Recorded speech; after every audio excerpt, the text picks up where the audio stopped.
Good evening, guys. Blessed weekend to all of us. For today's video, guys, we're gonna cook the tomato that we pick it up to the garbage. And as you can see, guys, is still very good. Look good. Still look fresh. Then I removed the skin. So it's better to cook. So when you eat it, nothing will gonna disturb you because the skin is already removed. So ayan guys, let's start to cook. I'm sorry guys because my things that I used for vlog it's broken. So let's cook. Lulutuin lang natin ito guys ng sibuyas saka bawang. So let's put olive oil. Olive oil is healthy. So ito naman ang ating sibuyas at saka iinitin muna natin guys ang ating. Hindi natin hahaluan guys hindi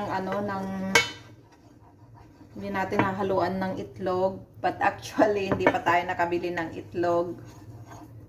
So let's just put the garlic.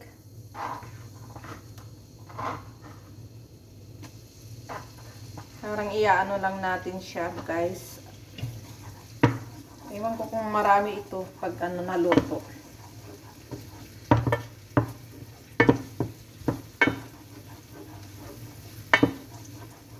Lang natin mag-brown ang bawang. So ayun nga guys, galing tayo sa taas, napakain na natin ang ating mga alaga doon, and napakain na rin natin ang ating alaga dito.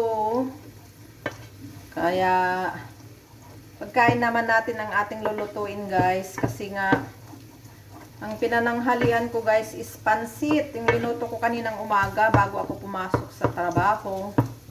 And ang hapdi ng aking sikmura guys, kapag kasi kumakain ako ng pansit na walang laman yung tiyan ko na Pero nag-umagahan naman ako guys. Pero talagang pag kumakain ako ng pansit talaga, hindi talaga siya guys, mahapdi talaga yung aking tiyan. So ilalagay na natin ang sibuyas natin guys. Ito rin pala yung sibuyas guys na pinulot ko. Akala ko na siya, sira na siya guys. Yun lang pala sa balat ang sira. So maganda pa siya guys. So babalutin natin yan ng foil mamaya guys. Kasi para hindi mo daw kasi pinabayaan mo ng ganyan, kakapitan daw siya ng bakterya guys. So, babalutin natin yan mamaya ng balutin natin ng foil. Ayan, sarap ng amoy guys. Mahalimuyak ang amoy. Yung sarap ng amoy. Ayan.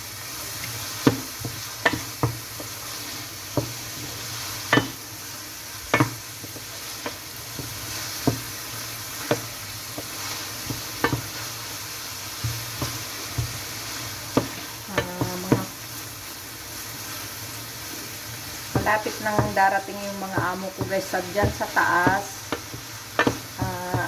I chat my madam kanina guys dito. Nako, sa 22 pa daw ang balik nila. Hindi sila kasabay-sabay sa kaibigan niya dyan sa taas. 14 dyan sa taas, dito naman daw 22.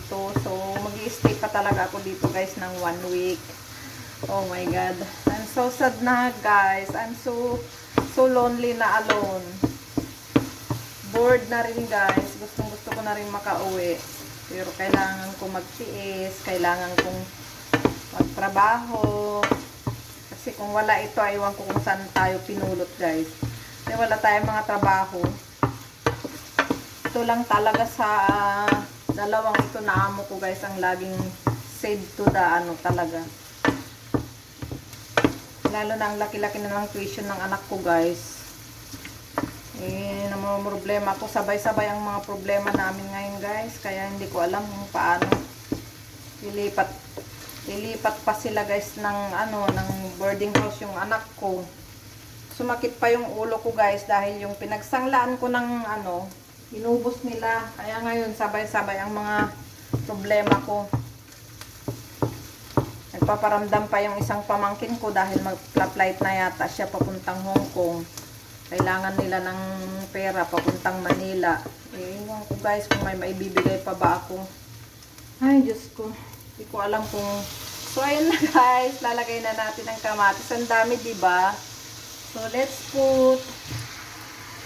Yan. Punong-puno ang ating kawali.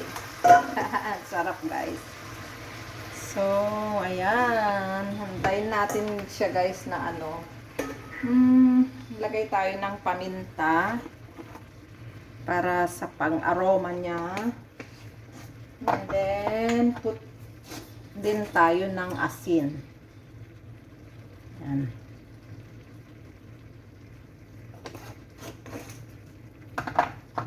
Takpan muna natin guys para mabilis siyang maluto, diba? Babaan natin yung apoy. So, ayan guys, tignan natin mamaya. Yung buto naman ng ating kamatis guys, inipon ko siya dito. Try kong itanim siya guys kung pwedeng itanim. Para hindi na tayo bibili ng kamatis, 'di ba guys? Dito guys, kailangan maging mag-isip ng ibang paraan para makasave tayo kasi pagkakano lang ang sweldo natin guys, tapos kakarampot naman ang natin. Ang mamahal ng bilihin guys, kaya ayan. Tignan mo, nagmumulot naman ako ng basura guys kasi akala ko sira na talaga siya pero kinuha ko pa rin siya guys although hindi ako sure kung okay pa siya pero thanks God naman guys. As you can see naman guys, talagang okay pa siya, sa labas lang pala yung sira niya Diba guys, nakakatulong din siya pa na hindi mo bilhin guys. Ang mahal lahat ng bilihin na guys, tapos ang sweldo natin kukunti lang. So kailangan natin talagang magtipid. Kasi ang daming obligasyon sa buhay, mga kamag-anak, lahat dito sila umaasa guys. Sabay-sabay, Diyos ko, na lang ako. Papabuntong hininga na lang ako guys kapag nagpaparamdam yung mga bata pero masakit sa puso ko na na wala akong maibigay pero Diyos ko, may anak din ako guys na ang laki-laki din ng tuition fee niya. Abot-abot na ng almost 50k ang tuition fee niya ngayon kasi second year na siya. Tapos nag summer class pa siya guys. Kaya laki talaga ng ng gastusin ko guys. Wala ako talagang ipon as in. Pero guys, ginhawa rin pag nakatapos na siya. Wala na akong isipin pag nakatapos na siya guys. Kung may awa ang Diyos, habaan pa ng Panginoon ang aking buhay. So ayan na nga guys, ating haluin ang ating kamatis. Dami talaga guys punong-puno talaga siya. Ang laking bagay ito guys kasi talagang bibili sana ako ng kamatis ng araw na yun pero kaninang umaga kasi hindi ako nakapagpunta dun sa lagoon. Ang balak ko sana guys, dadaan na naman ako dun sa basurahan. Malay mo makakauha ako ng mga vegetable doon or prutas man lang. Kasi nakita ko nga talaga yung Bengali doon noon guys. Araw-araw ko siya nakikita talaga na may mga nakukuha siya, mga fruits, ganyan. Pero one time lang niya ako binigyan. Second time, wala na, hindi na siya nagbigay sa akin. Pero okay lang. Na-discovered ko na dadaan na lang din ako doon bukas kung makapunta ako. Kaninang umaga hindi pala ako nung isang araw pala hindi ako pumunta. Tapos kaninang umaga nakalimutan ko guys dumaan doon. Kaya, yan, hindi pa siya luto guys. So, takpan muna natin. Kutin nga natin ang ating mga pusa guys. Kasi hindi ko nakikita si Olive. Kasi kagabi guys, paggising ko kaninang umaga, nagulat ako guys. Kasi dati-dati naman pagka nagbibigay na ako ng pagkain nila, lumalabas na ito. Pero hindi ko talaga siya mahanap kaninang umaga guys. Kaya kinabahan na naman ako ng bonggang-bongga. Alam mo yun nangyari guys. Magdamag siya pala doon sa storeroom. Nakulong ko siya doon. Ayan si Olive pala. Kasi pretty na siya. Ayan. Ayan siya guys. Kikita niyo ang dilim. Ganda ng higaan niya, diba?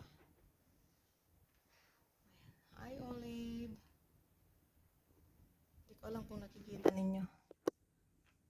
Ayan. At least kumpleto sila guys. Nakakakaba kaya guys kasi mahal na mahal nila. Sabi nga ng amo ko, I miss my babies. Tapos nag-send ako ng video namin ni Mimi kanina kasi nakaupo na naman siya sa lap ko. Natutuwa sila guys pagka alam nilang kinukomfort ko yung mga anak nila. Ayan guys, kumukulo ng ating kamatis. Ayan, palalambutin natin muna siya guys. Hindi pa siya lumalambot. Dami kasi oh. So, ayan na guys, ang ating kamatis. Pero, sobra siyang nagtubig guys. Pero patutuyuin lang muna natin siya. Lagay lang siya sa low fire. Pero, sumandok na ako guys ng uulamin ko. Ito na siya kasi gutom na ako. Sobrang hapdi ng tiyan ko. So, kakain na tayo. Tapos, bukas yan. Haluan natin ng itlog pagka nakabili tayo ng itlog. Kasi wala tayong itlog guys. So, kakain na tayo guys. Gutom na talaga ako. Hapdi ng tiyan ko.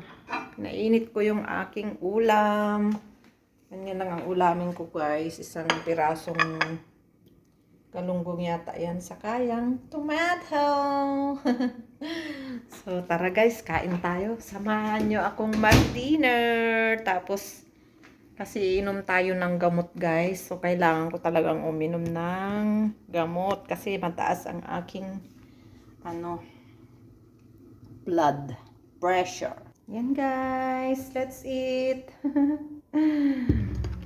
Gutom na talaga ako guys. Baka kulang yung asin kaya dagdagan ko ng asin. Ganyan lang kasimple ang inyong kadayana. Sige, magharutan kayo dyan. Nag-aaway na naman sila guys. Talagang ito oh, niya. Sino ba yung pinahabol niya? Ay, talagang galit na galit siya guys dito. Galit siya talaga kay